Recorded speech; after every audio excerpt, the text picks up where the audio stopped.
Okay, I hate that everything's in the old way. yeah, all right, I know. okay.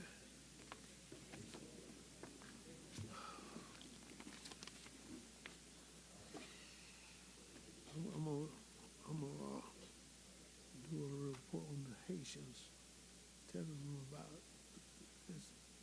These people are human beings, they're here for a reason. I'm gonna And, show you a text message. I'm gonna show you. I'm gonna send you a text message. I got one more from the Cardona. You know my son. yeah, yeah, I'm gonna send you. It Send was it real to me. sweet. Send it to me.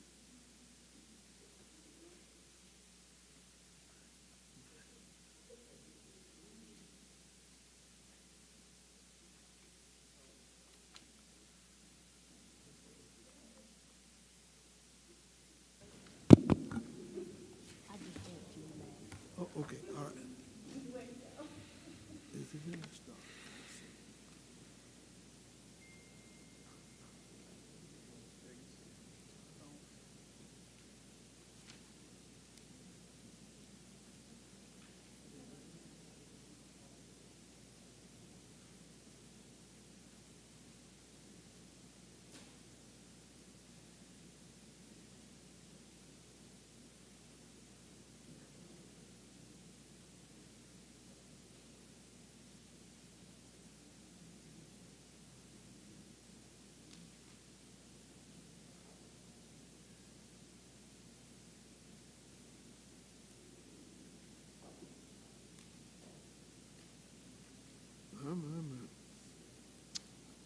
It's pitiful that I see together like that. You know, Yeah. everybody. You know.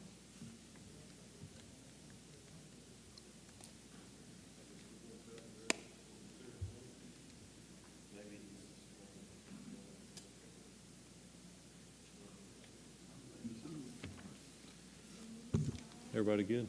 We good. All right, ladies and gentlemen, I've got 5 o'clock, so we will call this work session of the Enterprise City Council to order. Let the record show all council members are present with the exception of Councilman Paget, who is out of town on business. First order of business are our Q3 goal reviews, which were coming up, hard to believe, on the end of the third quarter. So, Mr. Tellis, you got an update for us? Yes, sir. Mayor, council members, if you look, again, as I said at the last meeting, several of those will be addressed or completed once you approve the budget. So I believe that's on the agenda for consideration tonight. If you were to approve that, that would take care of about 60% of the items on the Q3. One of those that I do want to point out, I think I sent you all a note regarding sidewalks for next year. Mayor Cooper did receive a letter from Governor Ivey for the TAP grant application along Bellwood Road that we applied and were awarded $800,000 for the TAP grant going into next year. So certainly something we're excited about and looking forward to. I think that scope of that project runs slightly down George Wallace Drive and ties into the new recreation fields that have been built, and then goes from 27, sort of close to the downtown area, and ties in all the way towards the bypass along Bellwood Road. So it'll traverse that whole stretch. So it'll really add to the walkability and ADA compliant to that park once it's complete. So that was a really exciting thing that we got at the end of last week. Also of note, I know Councilman Townsend, you had at the last meeting said that you were trying to reach out to Neil Wade regarding the facilitator. Mm-hmm. I haven't heard yet how that went or if you were able to get in Yes, touch so with him. Mr. Wade and I met. He's actually going to be in town tomorrow, I believe. Yes, sir. You're meeting with him about something unrelated. So he and I were going to sit down tomorrow. We had a good phone conversation. We're going to sit down tomorrow, so hopefully, I can bring y'all a recommendation back at our next meeting on whether we got a solution there or not. Okay. It looks like on the Parks and Rec maintenance facility, I know Mr. Mott had been working to get a timeline and an estimate on the budget. The last I recall, we had a $350,000 budget for that line item. Barry, do you know if that's still going to hold? Okay, so that $350,000 is going to hold. There was a contractor issue with getting one of the subs to have a license, an appropriate license to move forward. I think all of that has been rectified, and I anticipate sometime over the next, we'll have a approved set of plans down in engineering, maybe in the fourth quarter. Okay. So that's where we're at with that project. I anticipate that that'll stay on our timeline to have done in the next FY. Facility built and open. We talked about Project Panama receiving their air permit as of last Monday. That was done, and public comment period was closed with no public comment according to ADEM. So we do anticipate that project moving forward in the near future. Downtown lighting upgrades, I believe we're going to wait until October to send out a PO to get some lights in the downtown area and do a lumen study to make sure that the lights that we're going to do, if you recall, we opted to do that in-house rather than have it done through Alabama Power, allow us to continue to do the flower arrangements and watering along the Main Street corridor. So we're going to wait until October to do a PO to do that. That's Barry's plan. Billy Powell will work for the springtime to do the flower arrangements. If you still drive out PV Sports Field Complex Phase 2, we have started work on that. I need to mark that as complete. If you drive by it, it's pretty impressive what our public works crews are doing out there at PV Park right now. Very excited about that. Hopefully we'll be done in the fourth quarter, weather permitting. TAP sidewalks, that mid-September start has slipped a couple of weeks. Councilwoman Rich, I apologize. But that it is still fast tracking to get started. Maybe by the end of September, first week in October at the latest. But yeah, well, I talked to Glenn, and it is moving at light speed compared to where it was. So we look forward to that project starting and ultimately being done. What do you think the entire cycle will be on that from start to finish? I don't know all the conflict. Glenn, the TAP sidewalk for Daleville Avenue, do you have a timeline on that project, like to finish it?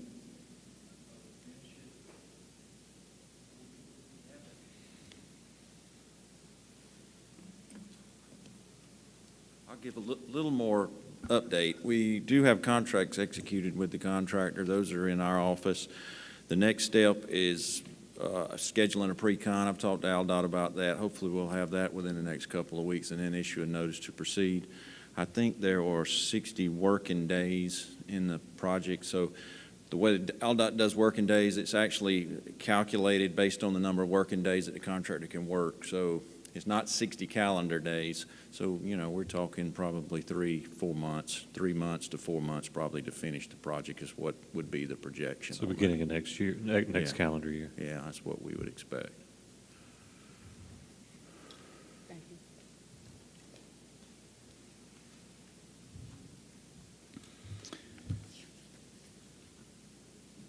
A couple other items here. You know, I think the homelessness conversation, you know, we continue to struggle to find a date and a time with everyone's busy schedules to have that meeting. It may have to move to a Q4 goal to have that roundtable about how to address homelessness here. We've certainly had some one-on-ones with different agencies, and everybody agrees that they'd like to meet. It's been a challenge to have so many stakeholders commit to a particular time. We're going to continue to work on that. We are moving forward with an A-Trip 2 grant application. Glenn's working on that for us. We still have the bypass as sort of in mind, or at least a portion of it, to submit with that A-Trip 2 to 4-lane a portion of the bypass that's currently 2-lane. In this case, from 84 to 134 as a priority along over by the high school, that corridor. Aviator Monument Project, kind of the feedback that I received is there hasn't been a lot of movement on that, but there was a thought that it sounds like Councilman Townsend, you were hoping that maybe we might be able to set aside some funds to assist with, I think, a book that they were looking to do. Yeah, the Garden Club that I think initiated that project way back when it was done was yeah, we probably just need to get back together with them. It was minimal what kind of support they were looking for. Yeah, they haven't requested any support in terms of an event or even Yeah. planned one at this time. So, really the book that they're looking, if we could acquire additional copies of it, would look, and I've asked Tammy to get a budget for that. I don't know if the books are $5 or $50 each, but, Yeah. put them in our library and historical Yeah, I society. think that's the big thing. They just want to make sure that it's preserved, that the facts of how that monument came about, that it's preserved in posterity. Yep.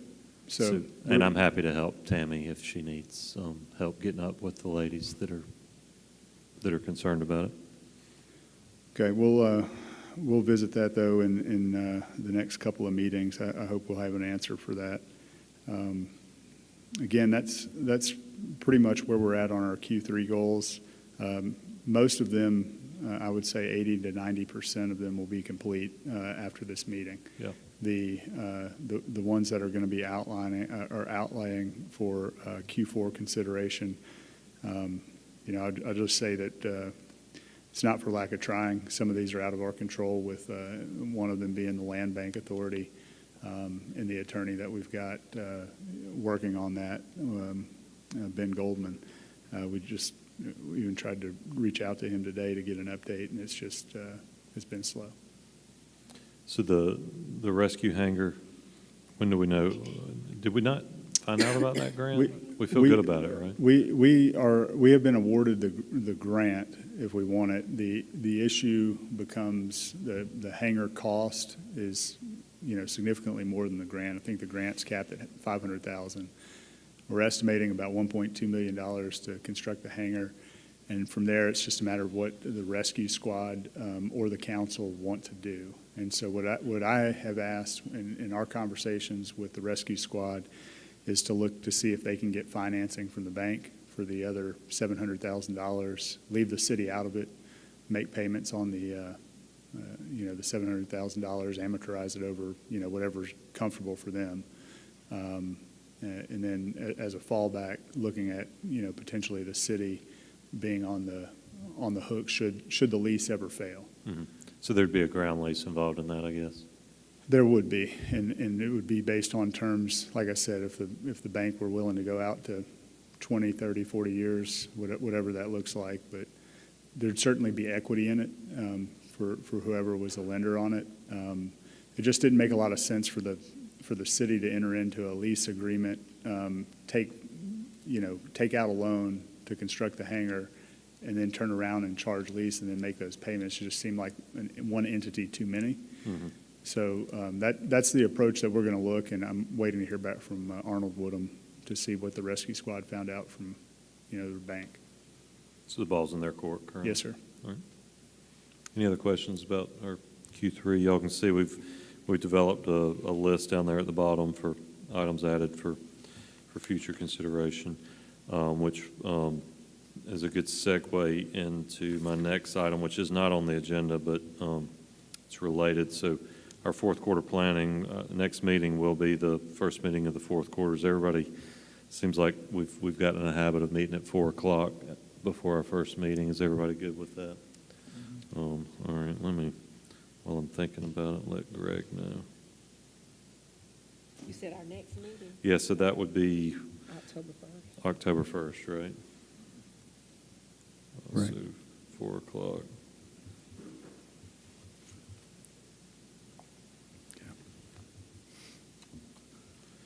All right, so next item is to review the agenda for tonight's meeting.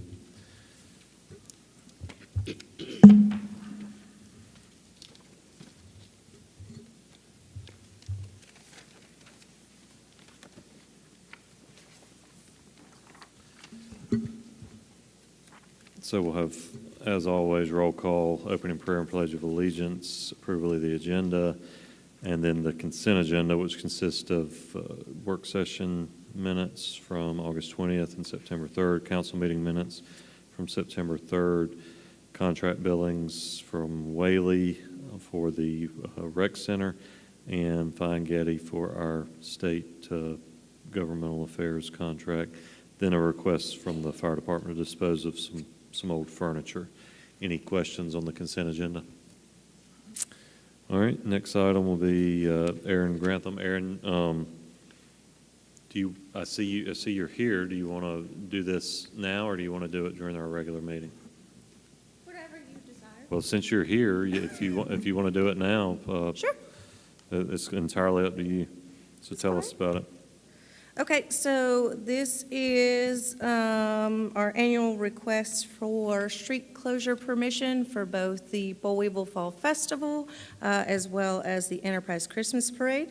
This year's Fall Festival date is slated for October the 19th, downtown Enterprise, same streets that we usually close, which is North and South Main, East and West College, for a period of time that is 9 a.m. to 5 p.m. The actual festival event hours open to the public would be 11 to 4, so you've got 2 hours before and an hour after for setup and breakdown. And then we do have a tentative rain date on there for the Fall Festival for October the 26th, just in case we have to make that change. Usually, we've decided in recent years that if we don't make that change fast enough, there is no rain date, even though we put it on this agenda, but we'd like to reserve the right to do so. I mean, that's all business as usual. So before I move on to Christmas Parade, do you have any questions about that one? Everybody good with that? Okay, and then for the Enterprise Christmas Parade, we have that one scheduled for Tuesday, December the 3rd, downtown Enterprise also. Hours of street closure requests are 5 p.m. to 9:30 p.m. The Christmas Parade actual event hours would be 6:30 to 8:30, which is pretty much the same time schedule that we followed in the most recent years, with a rain date request of Thursday, December the 5th.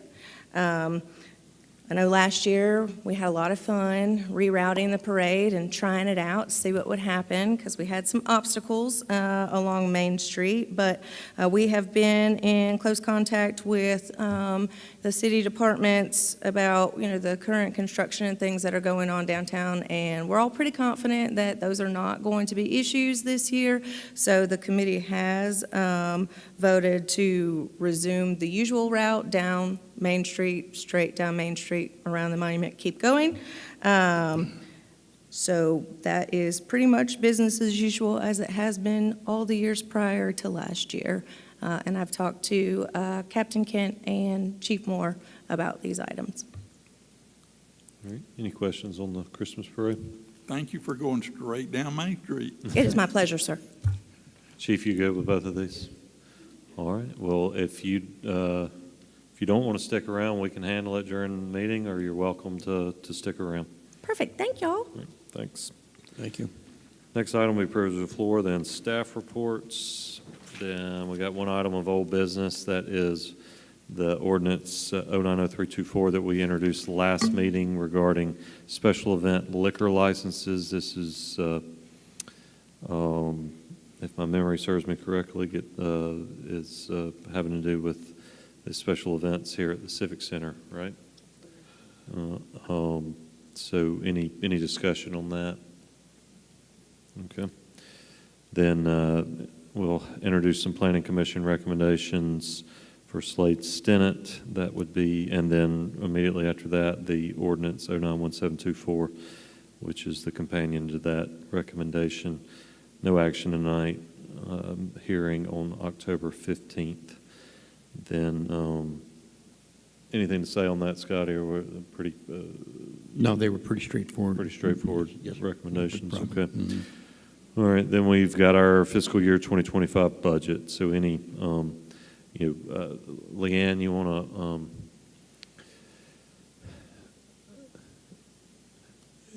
or maybe you can just, this is the exact thing, I mean, this is the budget we talked about several weeks ago at our work session, right? No changes?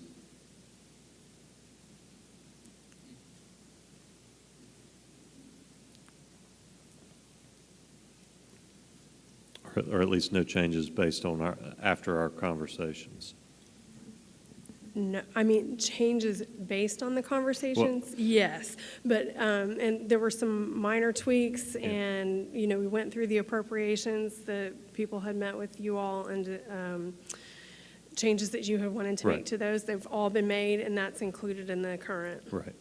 So, you know, obviously, we met all day. We came to consensus on all those issues, and all those things are incorporated in this budget resolution. Yes, correct. Okay. Yes. Any questions of Leanne on that? All right. Thanks, Leanne. Everybody good with adopting that tonight? It is simply a resolution, doesn't require us, you know, I think ideally, you know, we would introduce this 2 weeks ago, maybe pass it tonight. But the reality is that this has been out in the, I mean, we've been discussing it for several weeks, so it's not like we're ramming anything through, and we can always meet and change it if there's an issue. So next item is the compensation plan, which is, this is I would call this a companion resolution to the budget, right, Leanne? I mean, so this is just accommodating the pay increases that we discussed in the budget hearings. And if you remember, because we're doing that 5% increase, we're going to temporarily put a moratorium on the merit increases. So it's not that they're not getting increases, it's just going to be in the form of that 5% increase. Any questions on that? So when we met with the department heads and they were doing the planning for the year, that was included as an option in the budget preparation. So that has already been included in the numbers that were in the budget for tonight. Everybody good on that? Jonathan, you got anything to add on that? Just wanted to add clarification that, you know, within this pay plan, you know, one of the issues we struggle with under the current merit system is employees that are here continue to get, as long as they have a good evaluation, roughly 2.5% increase in their pay.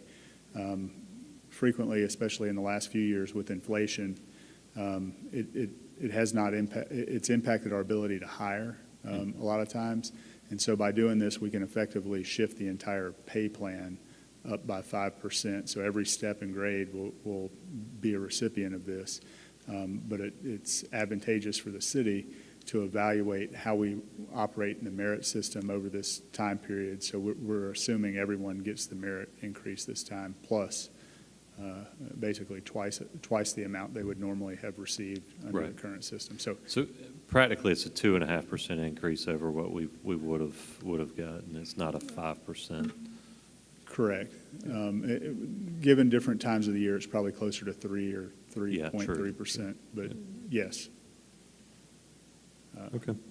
And that'll be effective on their higher anniversary date or on October 1? On October 1, so we're going to treat the FY as the pause. So it'll be equitable in terms of the people that just got it in September won't get it this next September. Yeah. And then, you know, depending on what the council at that time decides to do in next year's budget, you know, this sunsets. So if they did nothing, the merit system would resume October 1 of next year. Gotcha. Everybody good? Okay. Next item is the public hearing consideration resolution 091724B, which is, Thomas, I believe this is our first, is this our first whack at the weed nuisance direct abatement? No pun intended there. Is this the second time we've done the weeds? Yes, sir. This will Okay. be the second Okay. resolution that we've done for the weed abatement ordinance. So it's the same process as last time? Yes, sir. Okay. You have a presentation for us on that? Yes, sir. We have the properties in question for you to be able to review. If you want to just flip through those, Barry. It's 103 Colonial Drive. Basically, through this process, we notify everyone the same through certified mail, and then we put the signs in the yard. What we found is the signs sometimes disappear within a day, sometimes they stay the whole process. But we do notice that, I believe we brought a resolution to the council for this of, I think it was 14 to 15 properties. And with the signs, we were actually able to drop this down to 5. We noticed that when we put the signs up, that somebody can get in contact with someone, let them know that the grass needs to be cut, or something happens, and we normally are able to abate it. So it's done pretty well. Can you flip through? So you're saying they get abated before you ever get there? Yes, sir. They get abated before we have to bring them to here. And like we had one that got cut over the weekends that we took off that was originally on this resolution. You can go to the next one. I do want to point out that some of these are worse than others. We try to tackle, of course, the ones that we have complaints about the most and the most severe ones that we have. This one, very severe. These, the pictures sometimes don't do them justice, but these weeds are probably 3-4 foot tall in this front yard and in the backyard. This one, like I said, sometimes the pictures don't do it justice. That's a habitually unkept yard, probably 12 inches. It's out of ordinance, and the backyard is very overgrown as well. And we also are tackling vacant lots. These are lots that we've given the demo grant to before. We've got the houses tore down, and then they've kind of went back to nature. But because of that, they are in established neighborhoods, and that begins to start a breeding ground for animals and snakes and rats, things like that. So we're trying to get those abated. Okay. All right. Any questions on the properties? Any issues with what he's presented tonight? Okay. Thank you, Thomas. We'll have that public hearing and take it up in our meeting. So next item is to accept the streets for Chapel Hill subdivision phase 1. So this is just the routine acceptance of those streets. Yes, sir. These are just routine acceptance of the Chapel Hill subdivision phase 1 streets. The contractor has fixed any issues that we've had from the utility side or public works side or engineering side. We recommend that they're accepted. There's a 1-year warranty period on these, right? Yes, sir, there is from the date of acceptance. Yeah. All right. Any questions on Chapel Hill? Next item is to authorize the mayor to execute an agreement with EFP Broadband LLC. So who wants to update us on this grant? Jonathan, you got it? Okay. All right.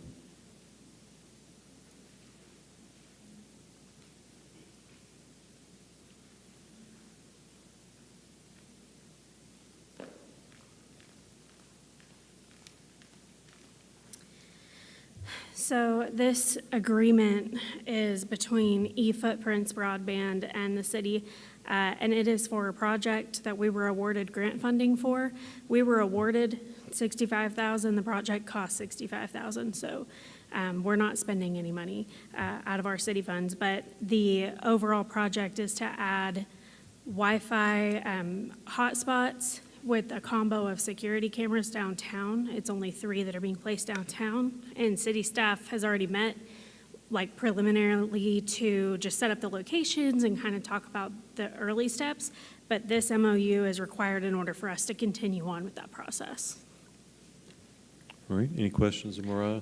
Any concerns? You said security cameras? Who monitors those? The police department. They're going to be the police, okay. Yes, sir. Thank you. All right, everybody good with that? Okay, thank you. Next item is the USDA Wildlife Services Agreement. I believe this is a re-up, something we've been doing several years. Yes, sir, every 5 right? years, Yeah. and it's the same agreement. Anything that's over that amount certainly will come to the council and request. Mm-hmm. But it's the same thing to mitigate any nuisance animals from the city of Enterprise. Yep, so we're still happy with the way that's Yes, going? sir, he's done quite well. Yeah. We started off with this, it was mostly with wild hogs, wasn't it? Yes, sir. I've had calls recently about coyotes within the city limits. Yes, sir. When we talked the other day about this, Mr. Williams told me that they move whenever it's breeding season and stuff, and he said he actually lost a cat to a coyote. So he's running more trap lines and things like that in the area. He's fully aware of the coyote issue that comes into the city.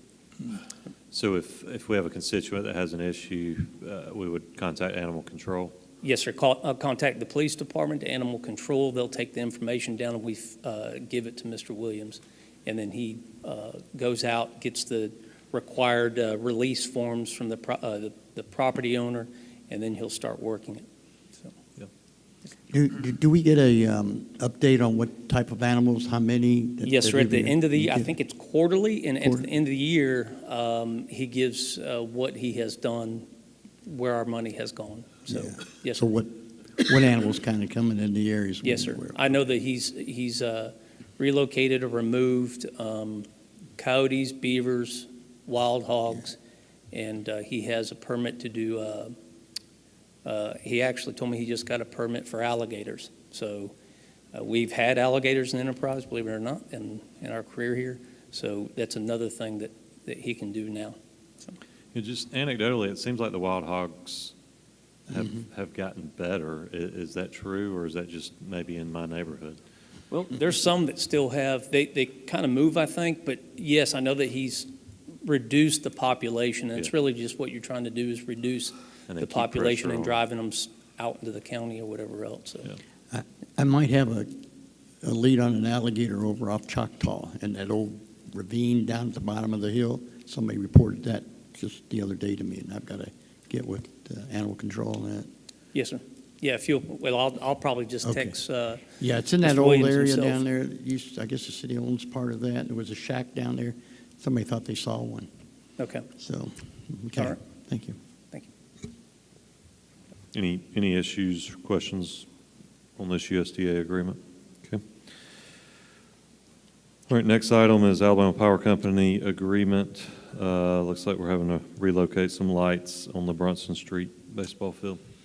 Yeah, so there's really just an aesthetic move, also for services, but there's some lights and power poles that go on the left side of Brunson Street and then cross over towards the baseball fields and then run down. Some of those services are no longer needed, and there's a point that Barry and Billy met to try to get them to run underground.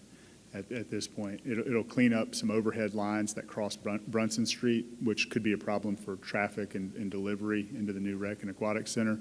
But also it'll clean up that space and make it look a lot better and more usable and ultimately safer. So at very little cost. I don't know what that was, but yeah, it's a few $1,000s. And it's within the scope of the contract, right? The contingency funds, yeah. All right. Everybody good with that? So next item is to add some, for $360 a year, add some streetlights to the city's streetlight billing around Wesley Street in front of Courts and Cattle. Yeah, so those lights were, if you recall, they were relocated, that were in front of the old KMX building. And because they put that wraparound porch on there, those lights were repurposed and relocated. Shannon and his team and Barry worked really hard to get those set up, and we've been waiting on some parts to get them operational. They've been set for probably 6 or 8 months at this point, but they're ready to go hot, and I think that was a really good project and purpose to relocate and use those lights. So, All right, everybody good with that? All right, we've got a Highway 27 South lift station that's coming back online. yep, and it's pretty self-explanatory, but if you want Barry to come up here, he can, or, I mean, a lift station that was offline, we want to get it metered and bring it back online. We need to know how much power we're. So what's been happening with the sewage up till now, and what's changed I was where we wondering, need how this? did we operate without the lift station? We diverted that sewage at one time that was going to that lift station, and there was no need to have that lift station in operation. However, we've added some additional line that now needs to go to that lift station because we didn't have a meter on that lift station is inoperable. We've checked the pumps, everything looks good. We just want to add that back, put a meter there, and turn that lift station back on. It's all in good shape. It's just to help us with our system. The system, the lift station was already there. It just wasn't active, but we need it active again. All right, everybody good with that? Okay, next item is to approve the nomination of Healthcare Authority. Remember that the Healthcare Authority nomination is different than all of, I think just about all of our other nominations. The Healthcare Authority sends us a nomination. We approve said nomination, and then they actually make that appointment. So the Hillman Brown was the nomination the mayor's office received from the Healthcare Authority from Wes Averett in their board. Yeah. So he would be replacing Neil Brown. The late Neil Brown, his father. Yeah. Okay, everybody good with that? All right, then that's it. And we'll move on to mayor's reports, council member comments. So everybody good with that agenda? Any additions, deletions? Everybody good? All right. I believe Deborah is up with a update on HR.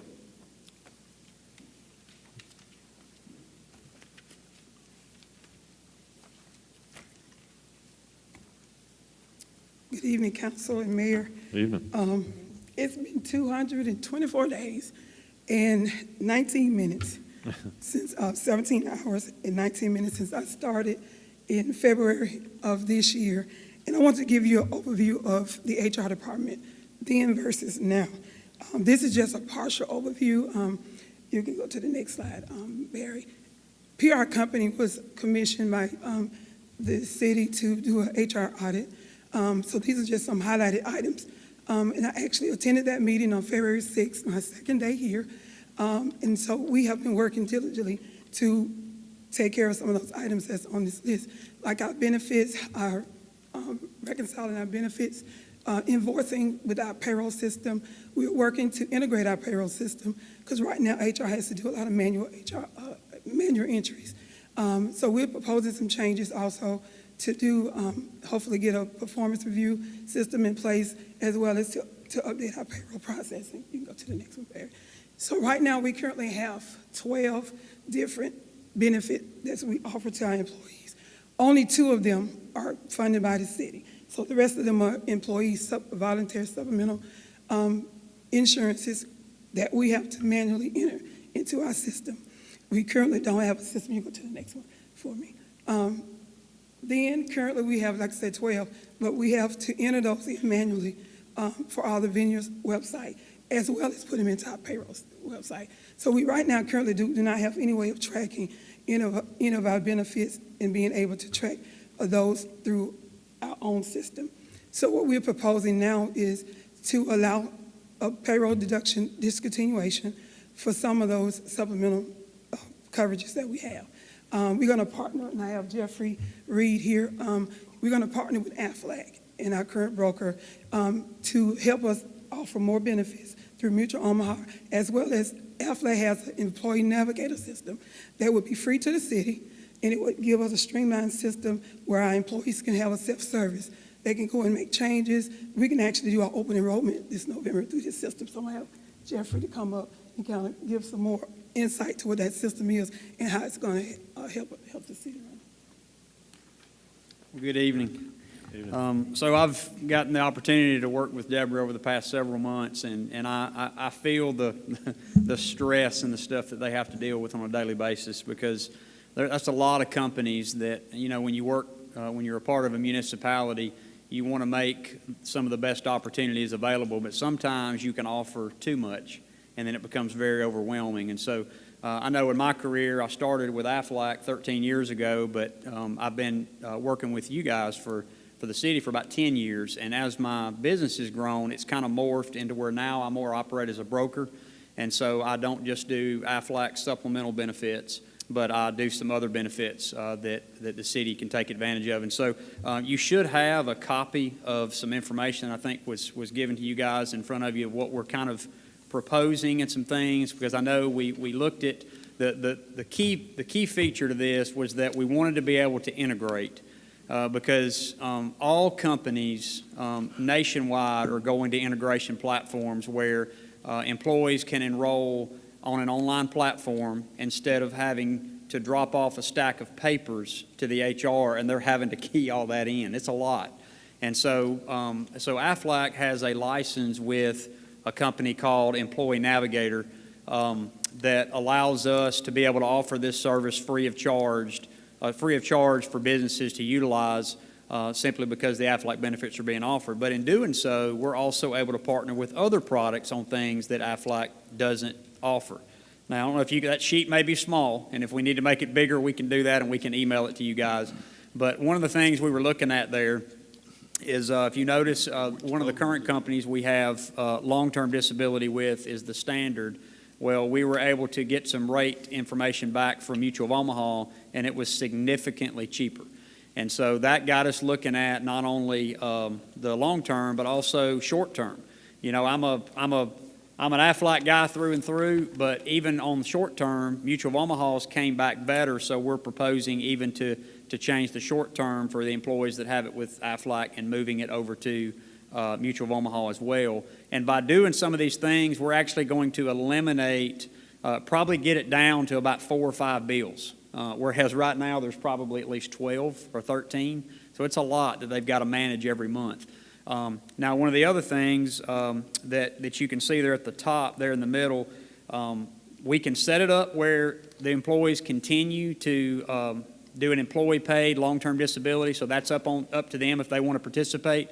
But if the council said, you know what, because I know a lot of businesses do provide a employer-paid long-term disability, that's an option. That's in the top right corner.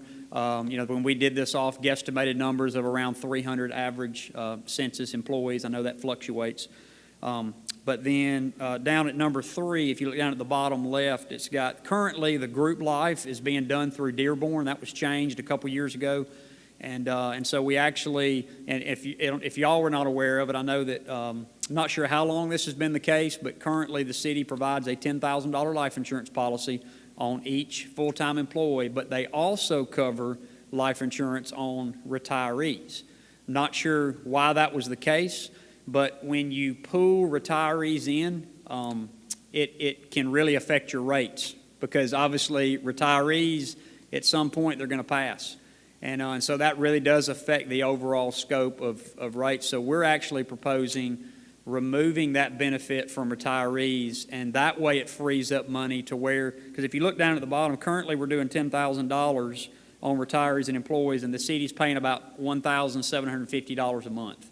Well, if we remove the retirees and we shift this benefit from Dearborn over to Mutual of Omaha, you could actually increase the life insurance to $25,000 for the employees, and you're basically paying the same thing. I think it's around $1,800. But you're giving an extra $15,000 benefit to each employee.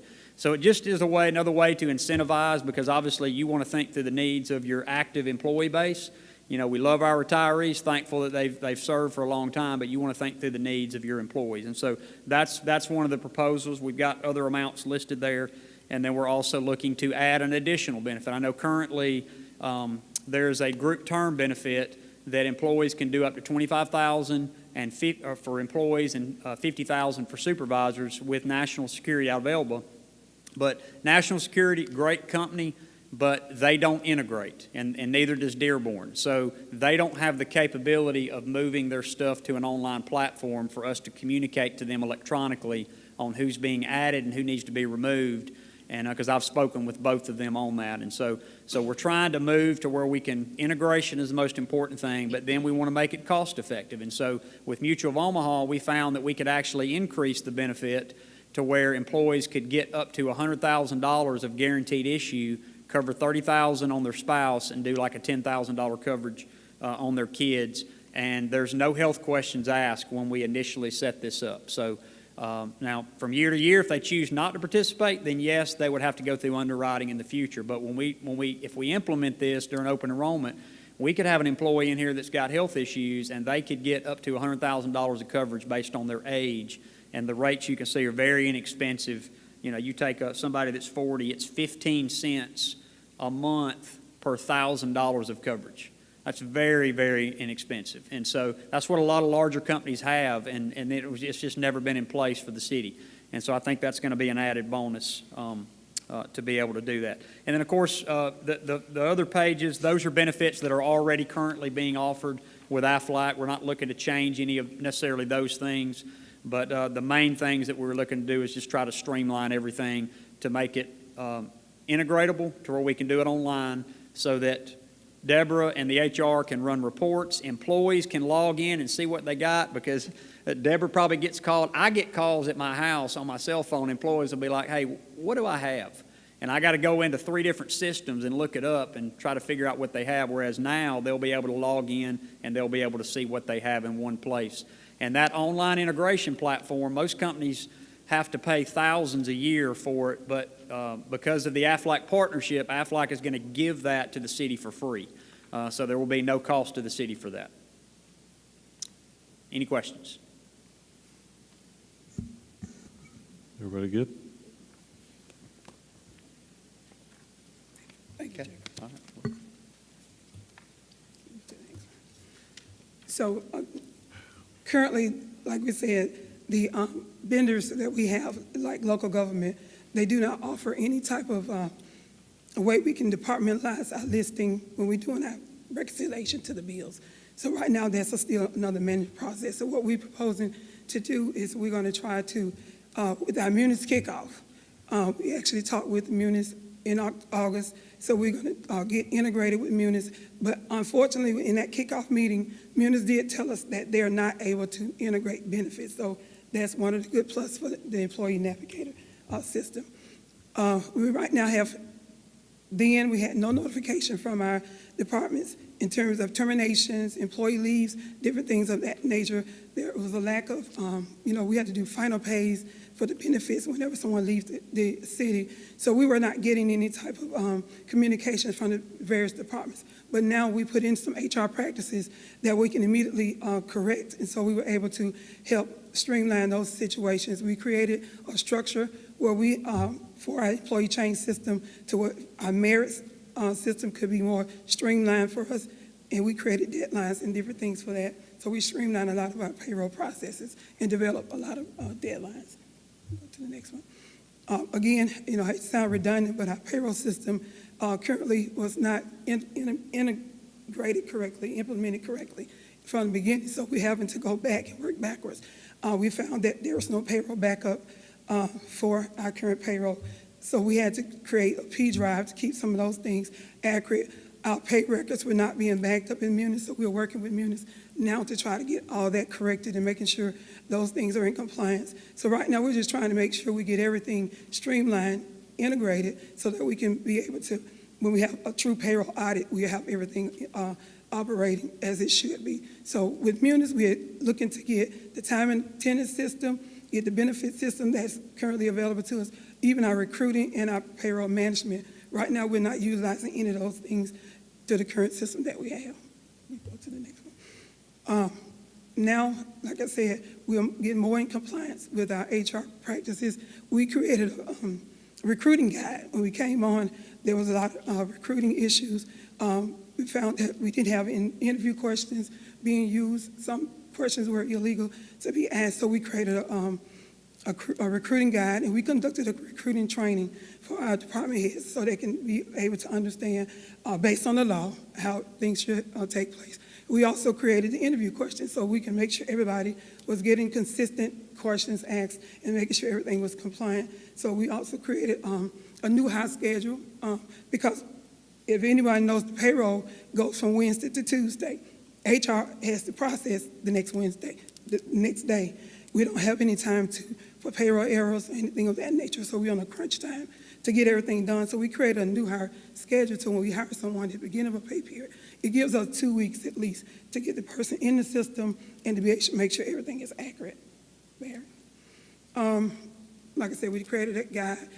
We're also looking to look for a background company that can handle our background checks and our drug screens online, where the employee can just go straight to the online platform and be able to put all the information in. Right now, they're having to come to the office, fill out the form, then we have to enter it in the system. So we're looking to integrate a lot of our HR processes, Larry. Things to come. Looking to create an annual leadership training for our department heads, supervisors, and managers. One of the things HR and the law for managers, this will help them to understand why HR do what we do. And we do things based off of the current laws that we have to abide by. In performance management as well, trying to find an objective system that we can use, which hopefully Munis will be able to give us that, to be an online portal where they can go in and actually set goals and do those things and have objectives in the system. I want to do employee trainings, safety trainings, different onboarding trainings, things that come about when it's employee relations issues, to help them understand how we're supposed to act in the workplace. And of course, you saw the handbook. We were able to get a handbook done and sent out to you guys so we can try to hopefully adopt our new handbook. I think that's everything. All right, thank you, Deborah. Any questions? Looks like y'all have had your hands full and been hard at work, so thank you for that progress. Looking forward to getting a lot of these projects done. All right. Thank you. All right, so next item on the agenda is future council date conflicts. So Jonathan brought this to my attention before the meeting. So Jonathan, remind me, we've got a Christmas parade coming up and an election day coming up. Both of those are direct conflicts with city council meetings. Yes, sir. For the first meeting in November and the first meeting in December. And your recommendation for first meeting in November? So our recommendation is to do similar to what we did at the last election during the primaries. If you recall, this came up because City Hall was under renovation. We were no longer doing council meetings there. We shifted council meetings to here. This is also where elections are happening because the rec center is under construction as well. So we knew this was going to come up again after the primaries. We were able to work with the Enterprise City central office where they hold their school board meetings. That's where we had that council meeting. If you recall, they had cameras set up so that we could live stream the council meeting. So it would be the easiest and least cumbersome. I think that worked out well. They were already set up with, kind of the chairs and microphones and are used to holding board meetings there. So assuming we can, coordinate that again with the school system and that date is available, I would just recommend we shift locations during the same time slot that we would have for November. If not, I would recommend we look at the Monday prior. All right, is everybody good with that plan? Okay, and then Christmas parade. For the Christmas parade, I think historically, when it does fall on that Tuesday, the council has opted to meet during the day, sometime around, whether 10, 11, 12 o'clock. I think we've typically done it at noon. Is that what you remember, Sonia? Eugene, is that? Mm-hmm. Yeah. So everybody good with noon on the first Tuesday of December? Okay. And we would do that here, right? Correct. Just a normal location, just normal location, just a different time. Okay. All right. Well, that was easy. Anything else for the work session before we take a brief recess? Everybody good? All right, we will recess until 6 o'clock, so we got about 9 minutes until we reconvene in our regular meeting.